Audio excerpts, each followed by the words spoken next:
ang description ko po dito sa isinusulong ng Pangulo, this is his pork barrel moment. Diba, ng panahon ni Noynoy Aquino, he had this pork barrel moment that was in 2013. And mukhang ito rin, no?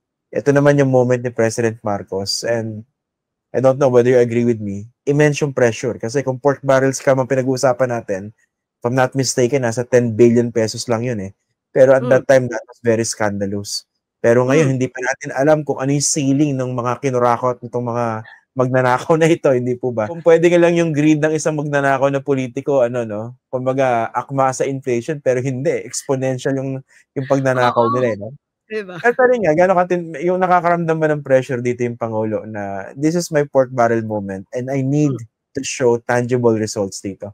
Kasi pag hindi, kahiyaan ito, and number 2, and more importantly, patuloy lang yung sistemang pinagpapakasasaan nito mga mandarambong na to. Yes, tingin ko talaga nung nakita ng Pangulo yung effect.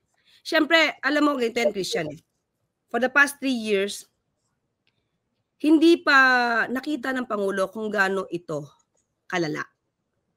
Kasi nag-start pa lang siya eh. Di ba?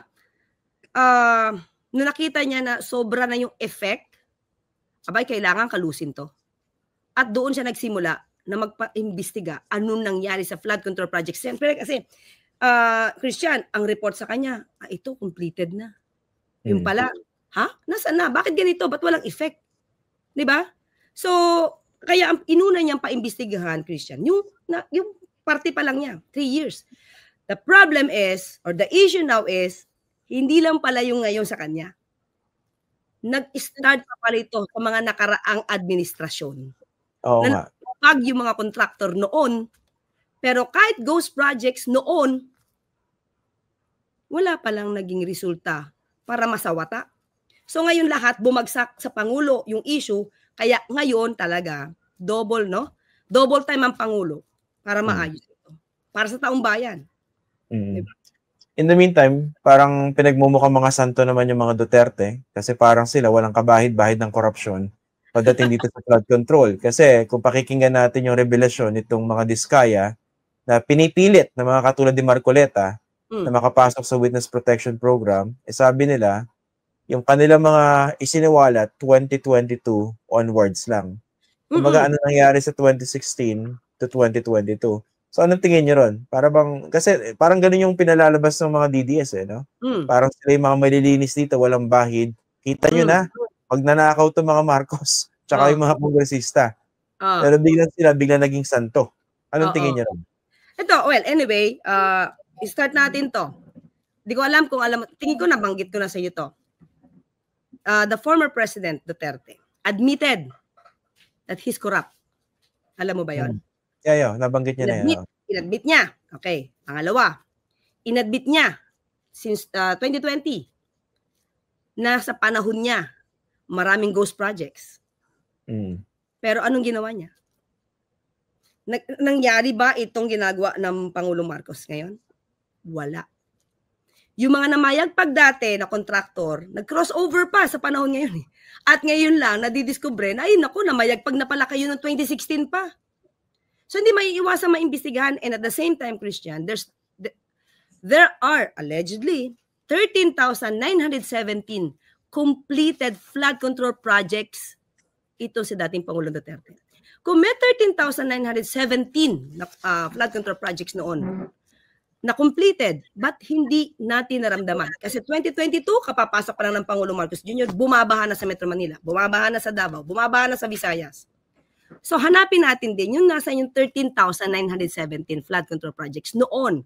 Ba't hindi naramdaman? Kasi dapat at least, kung ganun karami ang flood control projects, dapat medyo na-lessen ng konti yung impact ng pagbaha, di ba? Oo.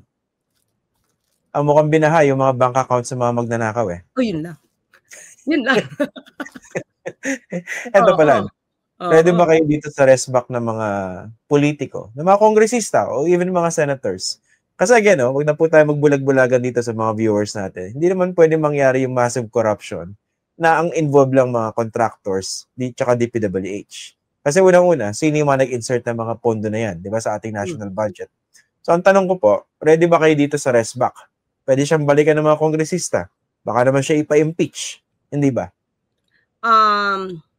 Siguro taong bayan na rin na magsasabi na ang dapat na Pangulo pa rin manatili ay si Pangulong Ferdinand Marcos Jr.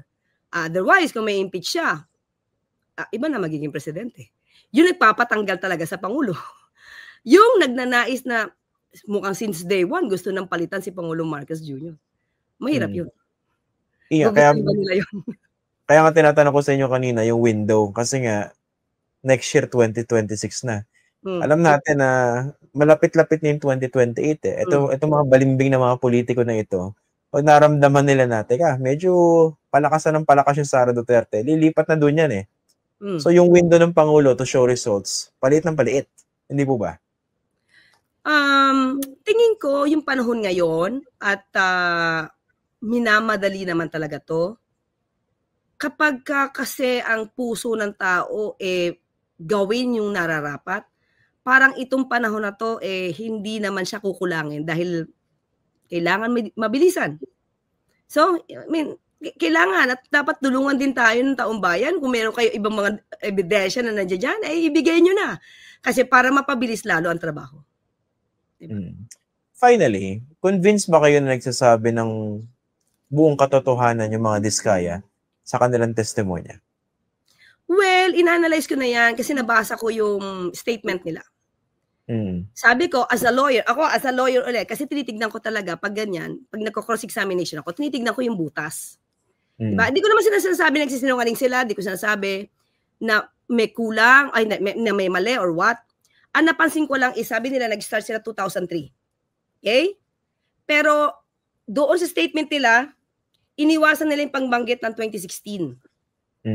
Samantalang sinabi nila, they started sa flood control projects 2016. At ang nagpabunyag sa kanila niyan, walang iba, kundi si Senator Bato. Pero yung 2016 to 2022, mukhang nakalimutan nilang banggitin. So, how can we say na truthful yung statement nila kung hindi nabanggit yung mga importanteng bagay, material dates, statements, na para mas maging credible yung sasabihin nila. Na-skip. Parang in-intention ma-skip. Diba? So, yun lang yung nakita ko. Parang kulang. Hindi ko sasabing, hindi sa nagsasabi na totoo, pero may kulang.